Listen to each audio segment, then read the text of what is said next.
Hello, ladies and gentlemen. Welcome to another edition of Face2Face here on the eKarting News YouTube channel. Great to have you with us. My name is, of course, Rob Howden. That's David Cole. It's off-season time to a certain extent. Obviously, we had a lot of the season, David, kind of wrapped up from, maybe let's say June all the way through to the end here. A lot of schedules getting moved. You wrapped up your travel season at the USPKS race, which was in October instead of being in July. Everything jammed together. But it's kind of come to an abrupt stop. Of course, Rock the Rio coming up this weekend. We'll look at that from our home offices. And then, of course, we head into 2021. Lots of content coming on eKarting News, though, because we got a lot of great guests lined up for face-to-face shows over the next couple of months. Yeah, as you said, it's kind of the abrupt end because, again, there's no Super Nationals. I know we need a support group. We'll get that one going in a few weeks or a few days. But when that calendar turns over to November, that's when you kind of like, oh, I have such and such days until I'm in Vegas. That's it. Yeah.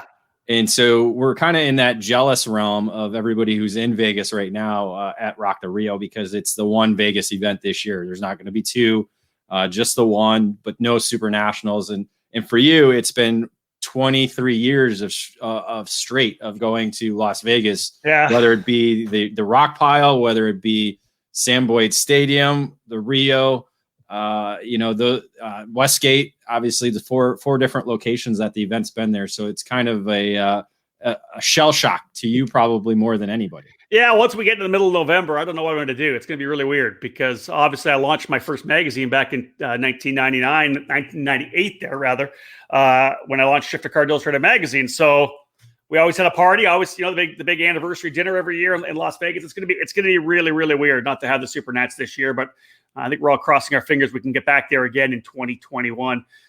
Otherwise, David, I think it's been a great season. I think a lot of people have been pretty happy. The industry I've talked to have been happy with sales and the way the revenue's been, and it's been a good season. A lot of kart sales, a lot of races we've seen, David, record numbers. People wanting to get away from they're locked in for 4 months. They're getting that feel for what they missed, and that was being at the racetrack. Yeah, it was a kind of that's what karting is, especially when I put a helmet on. It's kind of that you put the helmet on and you kind of take that break from reality. Yeah. And I think everybody needed that in 2020 and still do. I think that's why you're seeing such big numbers, all the events from June all the way till now. And, probably when we get to Daytona Kart Week and then the beginning of 2021, we're still going to see big numbers out there because people, as you said, they just want to get away from reality and being at the kart track is an easy way to do that. Yeah, I think it's not so much even getting away from reality; it's getting back to our reality, which is getting back to going racing, which is what racing reality. Right? Yeah, racing reality. That's right. Yeah. So, let's preface this. Let me kind of set the stage here. For those of you who obviously know who we've got on the other side of the studio, getting ready to go. This is a really cool story. David mentioned that this would have been my 24th Super Nats. I've been doing this for a long time, since 1993, actually, when I started to be a journalist, but really focused on karting from 95 and on, so 25 years. And we talk about North Americans who have gone over to race in Europe and have had success in Europe. In my early days, it was Michael Valiente would go over on a number of occasions to run. Jason LaPointe went and raced as well, I believe, in the Formula C category at one point. And then it was Ronnie White. Then it was obviously Gary Carlton went over, probably the most successful and long-standing driver we had who has gone to Europe and worked with factories. David, we've seen a lot of drivers go over and play a little bit here, but big championship coming this year in the CIK FIA Karting Academy Trophy Series with Connor Zilisch. Connor's waiting to come on here in a couple seconds, but before we bring him on, dude, when we were trackside when he won the championship, man, that was just, I know you and I both high-fived each other. Man, that was super cool to see him get that title. Yeah, it was a bit of a dramatic end to the program, and we'll get more into that with Connor. But yeah, just the fact that he won the opening 2 rounds was a great achievement, not only for him but for Team USA. Because again, as a countryman, it's kind of like the Olympics when we go to the Rotax Grand Finals. It's about the country, the team, and so anytime we see a driver going over to Europe, we're always behind them 100%. And whether it be Canada, whether it be US, we're always behind them. And so, as you said, it was just great to see just the progression over the 3 rounds of racing and to be able to come through as the first-time champion from the United States. So, David, let's bring him in. Essentially, he is one of the best young junior drivers about to go senior here in North America. A tremendous talent. Let's bring in from Portimao, Portugal. Actually, it's like 10 o'clock there right now, I think. Connor Zilisch, thank you so much for joining us here on Face to Face. Hey there, everyone. Yeah, I'm Connor Zilisch. It's good to be here. Hey, great to have you with us, man. I know that we'll talk more about this coming weekend. Obviously, the World Championships this weekend. You're in Portimao for that. Let's just overall, before we kind of jump into it, has it kind of sunk in that you won the Karting Academy Trophy, or is it like that's a pretty big accomplishment? Yeah, it's still sinking in, of course, but I got to move on and trying to focus on this next weekend here in Portimao. But speed looks good, so I'm hoping for some good results. Of course, the weather might not hold up, and it's rain's on the forecast, so we'll see. Before we talk about the World Championships, let's go back a little farther in fact, because I want people to know who you are. We've been watching you come up through the ranks for the last number of years, in the mini categories into junior, all the races you've won, championships you've won. David can go over some of those later.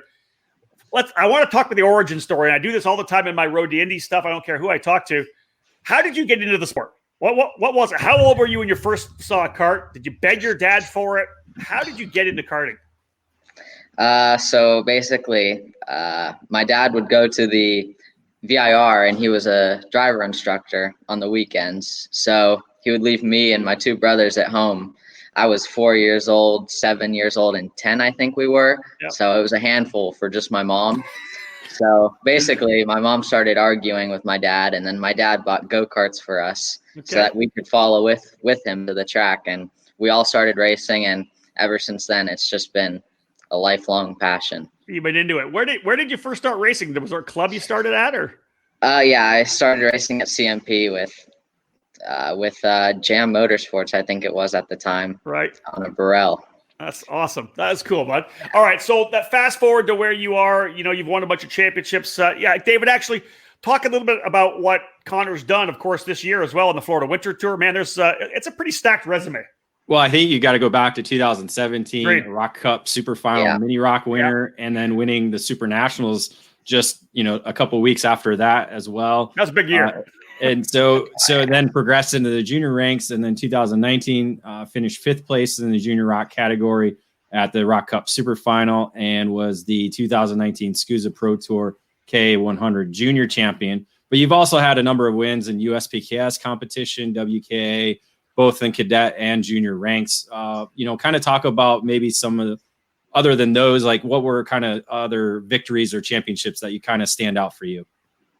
Yeah, of course, the Florida Winter Tour was one of my best ones because I won every single final there, both in KA and in Rock Junior. So and that was this year, correct? Impressive. Yeah, I only lost one heat race in all 6 races, you could say. So that was a good one. The KA Junior Pro Tour one was big as well, and then obviously the Super Final and Super Nats in 2017. Those two stick out the most. Let's go back to that. What a little group, what a little time period in your life there to be able to do that. The Rock Cup Super Final, I've been there a couple of times. What an amazing race that is. And talk about your experience at that event. Oh, yeah, it's definitely the biggest cadet race there is in the world. I think there was 164 karts when I won it, and only 34 go to the final. So you're sending home over 80% of the drivers almost. Exactly. So making the final is an accomplishment in itself, but being able to win it was just incredible. How much do you think that win and then maybe the confidence and momentum you took out of that win, how much did that affect the way you raced when you got to the Rio at the Super Nats that year? Yeah, for sure. Going into that race, I was not expecting to win it. I was expecting to I was hoping to make the final. So really? Winning it just boosted my confidence so much that going into Super Nats, I was feeling super good about it. And then I went and won that as well. Of course, I finished 3rd on track, and Brent won it, or Carson won it, I think, on track, but then was later DQ'd. But I still was able to just win. Just being able to fight with those two was incredible, because before that I was struggling to win in other competitions. So that just boosted my confidence, and that really is where my karting took off. That was it, right? Just to be able to have those couple of races where it kind of feeds you. And it's interesting how important confidence is, especially with a young driver like yourself, because all of a sudden you can believe in yourself, right? Yeah, of course. That's where it all started. So let's, before we jump into this year and what you were able to do in the Karting Academy Trophy, obviously you as a young driver of developing, you've been working with Gary Willis for so many years. So you have that kind of that, that staple, that backbone that you have, that consistency and continuity. What do you like as a driver? If somebody says, what's Connor Zilisch like? What are you as a driver? Are you super aggressive? Like how would you characterize yourself? I always like to be in the lead. That's a given.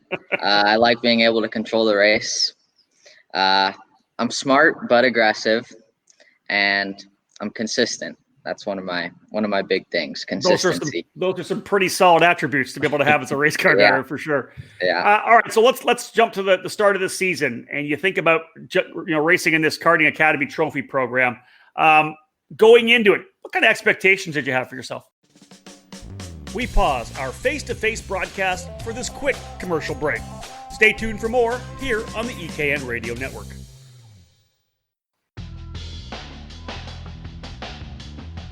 There's a new hot button name in American safety equipment, Stilo USA. Every product with Stilo is focused on safety, comfort, and function. Stilo USA is happy to provide you with the proper safety apparel to keep you protected on the track, and their karting lineup is second to none. The ST5 KRT karting helmet is available for $599. Manufactured using a lightweight and extremely strong composite material, the KRT provides an excellent fit and comfort level due to its dual density interior foam lining, and it's equipped with a symmetrical visor that offers excellent vision and an effortless central visor locking system. The ST5 CMR standard was developed jointly by the FIA Institute and Snell Memorial Foundation to ensure safer and lighter weight helmets for the younger karters. Drivers rave about the superior comfort levels, lightweight construction, and the unparalleled field of vision. The perfect youth helmet is available for $549. Stilo didn't stop with their helmets either. The newly developed Carbon Curva Rib Protector is unlike any on the market, with its form-fitting solution to offer superior protection. Head to StiloHelmets.com to review these and many more products to keep you safe on the track. Stilo. Any competition, one helmet.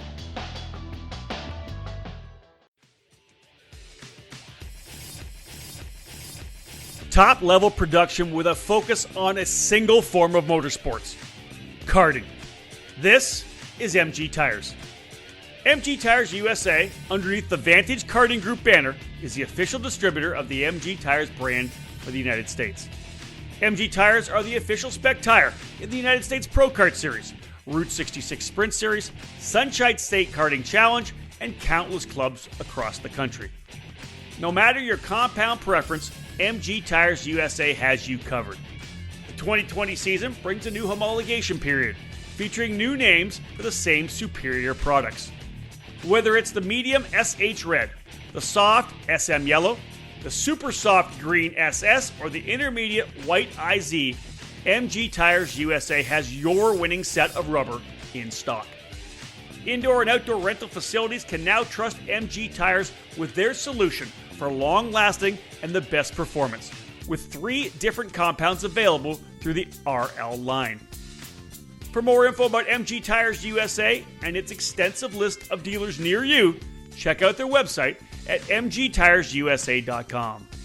MG Tires, for the drivers. Cometic Gasket is a leading worldwide supplier of gaskets and engine sealing solutions for karting, automotive performance, power sports, original equipment, and the remanufactured engine industries. Cometic karting gaskets are available as OE replacement top-end kits or as individual gaskets and seals. Just like competitive karters, Cometic can operate on the fly and has a unique capability to customize any gasket to meet specific engine requirements and clearances. All of Cometic's fiber materials are asbestos-free and do not require any additional sealants. Viton oil ring cylinder head seals are used in each 2-cycle kit, and Cometic's 4-cycle engine kits feature only the most advanced multi-layer steel head gaskets. Cometic can tailor to engine builder specific needs through bulk ordering and packaging flexibility. Cometic gaskets are must-haves for championship-winning teams across multiple disciplines of both professional and amateur motorsports. Cometic gasket, sealing championships since 1989.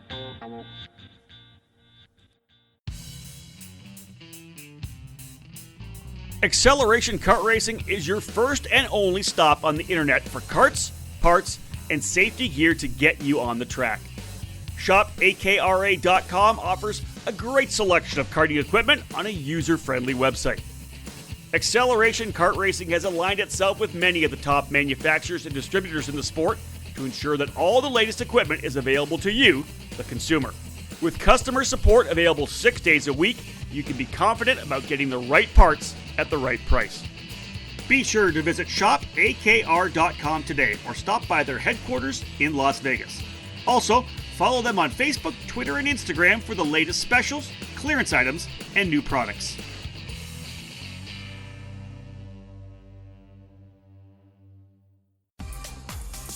Welcome back to Face2Face on the EKN Radio Network. I did some OKJ races prior to it, and looking at the entry list, I once again wasn't feeling too hot about it. But once I got in there, I kind of felt more confident about it. And the first race, I did not qualify too well in Audrey. I think I was 9th overall, but starting each heat from 5th, I was able to come through and start pole in the final. And then in the final, I pulled away on the first lap and just consistently pulled two or 3 tenths a lap and was able to win the final by 5 seconds or so. Would you feel that the momentum and confidence thing kind of worked there as well? Like you said, you didn't qualify that well. I think you were 3rd in the first heat race, and then you won a couple of heat races. You must have went into the main saying, hey, I got this thing handled.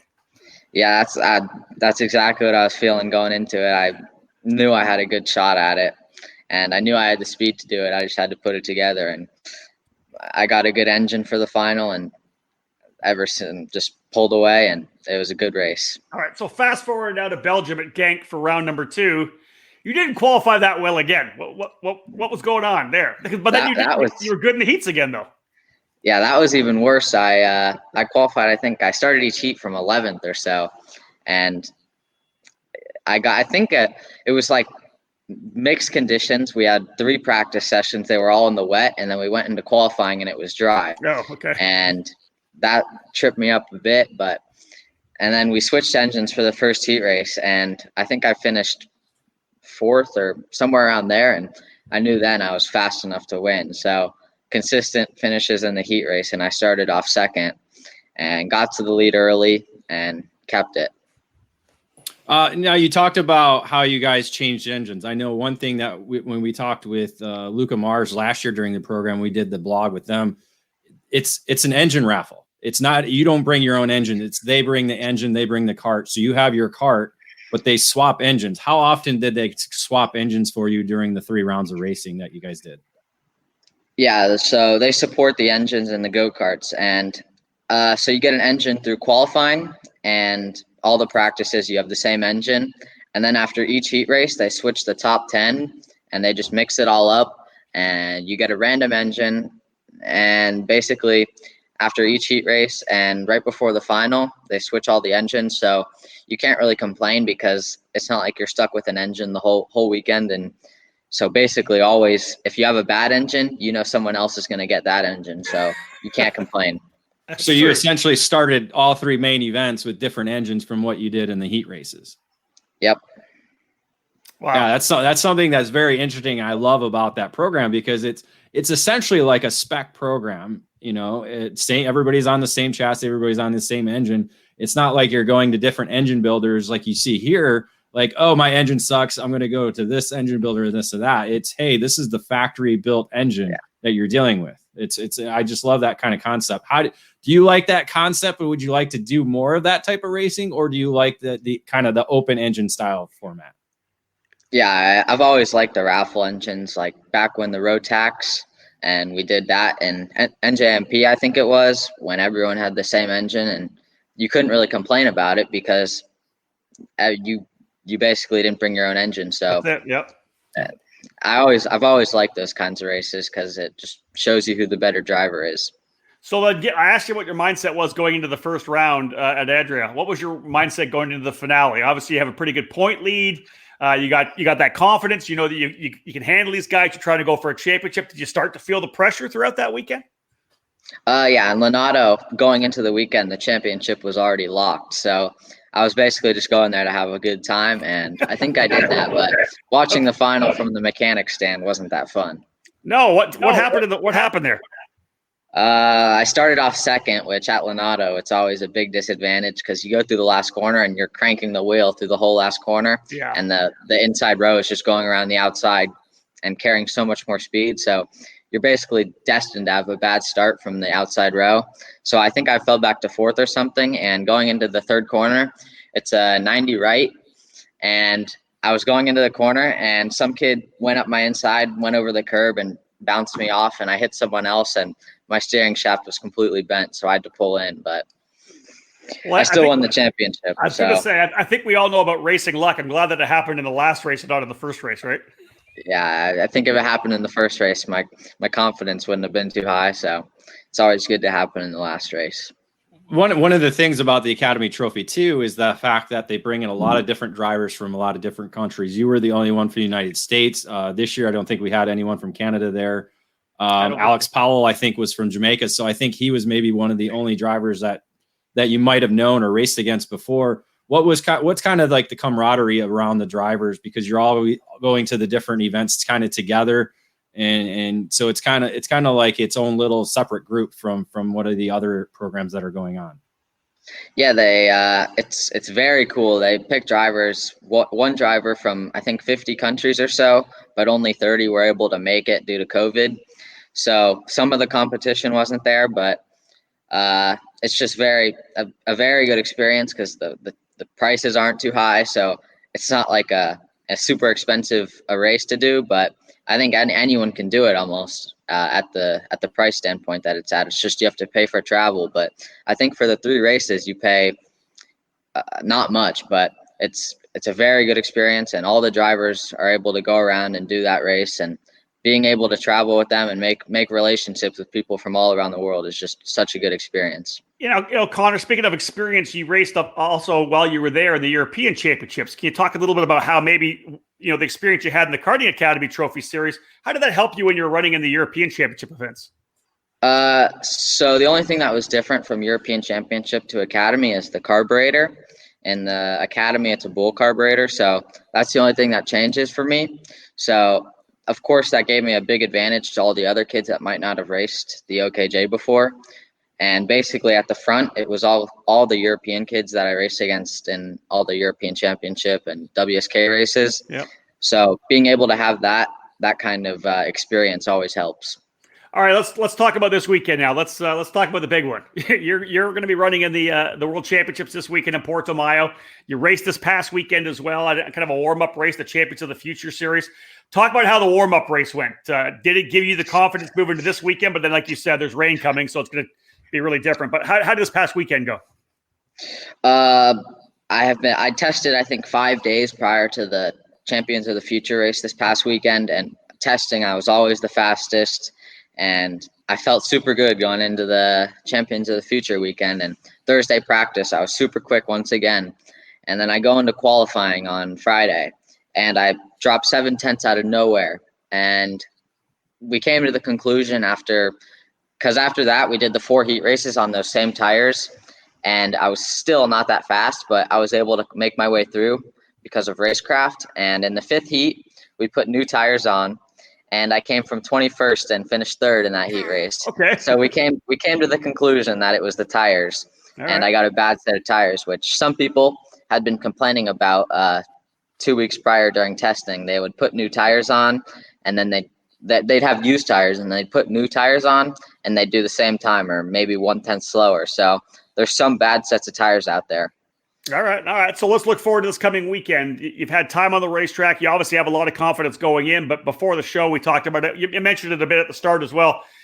It's essentially going to rain all weekend. Potentially, maybe a little sun, potentially, or at least non-rain on Saturday.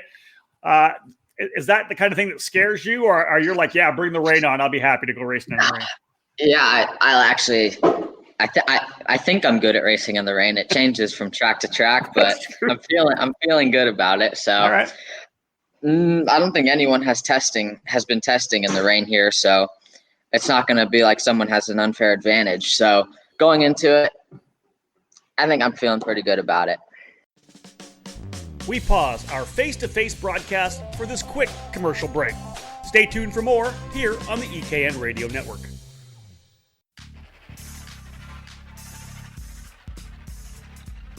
Made in the USA. That's exactly what you get from Precision Karting Technologies.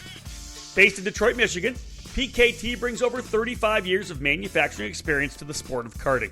Their passion for the sport began focusing around the Kid Kart platform and has expanded every year with hundreds of products designed to put you on the podium. Precision Karting Technologies is known around North America for their successful line of axles, available in all age groups. PKT manufactures a number of engine products for Comer, IAME, Rock, Rotax, and the popular Briggs & Stratton 206. A wide variety of chassis components for the many brands in the sport are available through PKT, including hubs, pedal risers, skid plates, and other hardware for your kart. Axle straightening, chassis adjustments, engine service, and specific CNC machining projects are available through their Motor City headquarters. To learn more about the many products and services available from Precision Karting Technologies, head to pktaxles.com.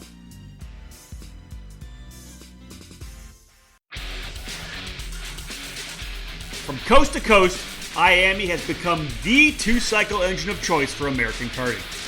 The air-cooled 60cc Swift engine for micro and mini drivers provides the foundation for future, lifelong IAME drivers. The incredible IAME X30 power plant for junior, senior, and masters has provided stability in our sport since 2014, and it remains one of the most dependable packages today. In between is the KA100, perfect for club programs, and it's quickly becoming the most competitive division at the national level. IAME is the spec two-cycle power plant for the SCUSA Winter Series and Pro Tour, as well as the Pro Kart Challenge, Los Angeles Karting Championship, KPX Karting Championships, and the International Kart Federation sanctioned programs throughout the western half of the U.S. Based in Temecula, California, IAME USA West is the official distribution center and provides dealers and customers with fast and friendly service for all your IAME products. For more information, head to IAMEUSAWest.com. IAME, the heart of kart. History, success, family. Those are the three words that describe Comet Kart Sales, one of the longest tenured karting businesses in the United States. The family-owned operation is located just outside of Indianapolis, and they have provided karts, parts, and services for thousands of racers throughout their near 6 decades of business. Comet's online store features everything you need, continually adding new parts to their product line. Comet Kart Sales attends dozens of karting events every year, offering trackside service for racers and families. Karting veterans Mark Dismore Jr. and Gary Lawson provide one-on-one driver coaching and tuning assistance for each trackside customer.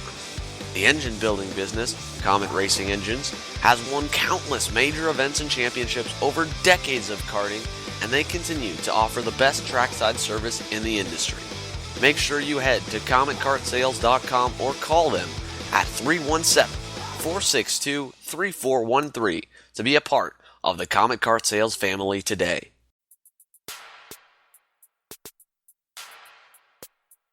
It's time to put 2020 behind us and start planning for 2021. Get out your calendar and mark off the dates for the fastest growing Rock Cup program in the U.S., the Challenge of the Americas. It's our 14th season, and 2021 will be the biggest yet. We set a new series record at Cal Speed last February at 142 entries, and that's where we're kicking off the year on January 22 to 24. We're picking up where we left off, and it is going to be huge. As always, the challenge features 3 weekends at 3 of the finest tracks in the West.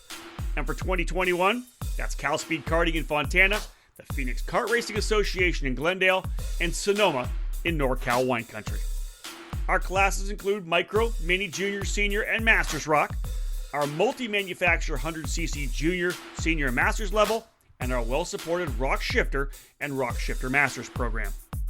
While other West Coast programs are shrinking, the Challenge of the Americas and Rock Cup are growing. Don't miss out on the fun, the atmosphere, and the hardcore racing of the Challenge. Prizes include tickets to the Rock Super Final in Italy and the Rock the Rio event in Las Vegas. The Challenge opener is less than 3 months away, so head to our website at challengekarting.com, pull out that calendar, and lock in the dates, and we'll see you in Fontana. Welcome back to Face2Face on the EKN Radio Network. Give us some insight on the team that you're running with, the equipment you're using too, just so those maybe you're watching from home will be able to follow on and see how Connor does this weekend. What are you on? I'm racing with Ward Racing. They're all Swedish, so they all speak good English, and that's one of the things that's hard to find here in Europe, is because most of the teams are based out of Italy, so the English sometimes isn't the best. But with Ward Racing, I think every single mechanic speaks English, so it's just it's like a family basically, and I've been with them for over a year now, so. That's awesome. Okay, so let's David, do you want to kind of give an overview of the weekend that's going on for those that may want to follow along throughout the weekend online and watch the races? Yeah, the event officially begins on Friday. You're going to have 2 practice sessions and qualifying. Saturday will be a warm-up along with 4 rounds of heat races. And then Sunday with a warm-up, the 5th round of heat races for OK Junior category, and then the main event. So essentially, those 5 rounds of heat races will determine the 34 drivers, I think. Is it 34? Yeah, 34 drivers. 34, 36. Yeah, it's one or the other. I can never remember which one, but I think it's 36. We'll go to yeah, we'll go to the main event. So, and this isn't your first time being at the World Championships, is it? Yeah, last year was my first time, and that went pretty well for my first time racing it. I think I finished 24th in the final or so, but I qualified 13th, which was really good for me. How much is it being the second time you've been there, Connor? Does it change the way maybe your mindset going in, or maybe the nerves that you have going in that you've been there before? Yeah, I know that it's not much different from the European Championship. It's all, the top 20 is all the same people, so it always changes from race to race, the top 20. And sometimes you could flip the top 20. You could throw them in a bag and then spit them out, and they'll all come out differently every single race. So I know that it'll be the same top 20 or 25 drivers that I'll be racing against at every other race. So I'm not too nervous about it, but I think I'll be able to do pretty well. Well, we'll set the alarm clock early for this one to get up to find out what you do for sure. Hey, listen, one thing I want to ask you before I ask you a little about your plans for the future. You had a chance to go to the Formula One race, I hear. Yes. Tell us about that. So Gary got me tickets with Williams, because Gary used to work for Nicholas Latifi. Yep. So on a short term's notice, Gary texted Mr. Latifi, and he was able to get us tickets with Williams, basically hospitality, but we weren't allowed in the paddock due to COVID. So we had a spot right above the pit garages, and it was a very nice track, very good experience, and I'd kill to do it again, but I'm probably not going to have this opportunity because I was sitting at the hotel here and there's nothing to do here. Yep. So basically it just fell in the right time, right, good opportunity, and it was just amazing. That's awesome. I'm glad you had a chance to enjoy that. All right, let's talk about the future, what you have in front of you right now. Let's talk about what your plans are next year karting wise. Do you know what you want to do? Are you going to do some more racing in Europe, or are you going to be back doing a lot of racing in the US? Yeah, I think I'm going to be more based in the US next year, just finishing out my last year in karting, maybe doing some stuff in cars. Hopefully I'll make it over for a few races over in Europe, but I'm not planning on it. And also with Mazda, I'm going to be in Road Atlanta next week, or maybe 2 weeks from now, with the Mazda shootout. Yeah. And hopefully I'll be one of the 2 drivers selected for that next year, and I'll be able to get some seat time. And you're making the move to senior too, right? Yeah, at the end of this year, hopefully. What do you think? What do you think about that? What are your thoughts about going to senior? It'll be good to race against Yeah, it'll be good to race against some of the top drivers in America, Norberg, all them, and I've always wanted to race against all of them, so hopefully it'll be some fun. I look forward to it. That'll be really cool. Last but not least, what are the long-term plans? Where do you want to go, Connor? What's if you're able to have the successful career, where do you want to see yourself in like 5 years, 10 years? Definitely IMSA or IndyCar. I'll either want to follow in Tyler Gonzalez and Tyler Maxon, do what they're doing in the TCR cars. Hopefully they'll be in IMSA soon, or Road to Indy. It's one of the hot ones right now. All the drivers are headed there, so one of those two, and I'd be super grateful to make it to either one of them. Well, I'll tell you this: I spent a lot of time at the IndyCar paddock with the Road to Indy, and a lot of those drivers I've watched come through. And not many of them have the same kind of resume and talent that you have. So I think you're definitely on the right track for sure. David, any final questions for our man Connor here? No, other than, good luck this weekend, and obviously good luck at the Mazda shootout. But, again, as we talked about in the opening, it's great to see the U.S. drivers. You'll have Ugo Chukwu there as well, along with both Cole and Carson Morgan, and then Ari Demejian racing in senior as well. So nice. I'm sure there'll be a chance maybe to get all five of you together for photos. So we'll have to see if anybody is able to do that throughout the weekend. Yeah, I think I'll be able to sort that one out. I'll try and get us all together. Awesome. Connor, thank you so much for joining us. I know it's late over there in Portimao. We appreciate you staying up and chatting with us back here in the U.S. But, dude, congratulations on all the success. The Karting Academy Trophy, well done. And, dude, carry that American flag this weekend. We want to see you on top of the box in Portugal as well. Will do. Thank you. Thank you guys for having me. It was good being here.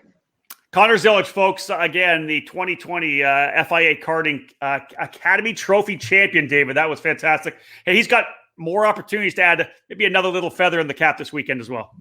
Yeah, he went in a 2-year stint, as we talked about, 17 and 19. I think he's changed that with the 2020 success that he's had. Right. As he talked, Florida Winter Tour, 2 championships there, was going to be did 2 wins at the USPKS in July before he went over to Europe, and then adding the Academy Trophy.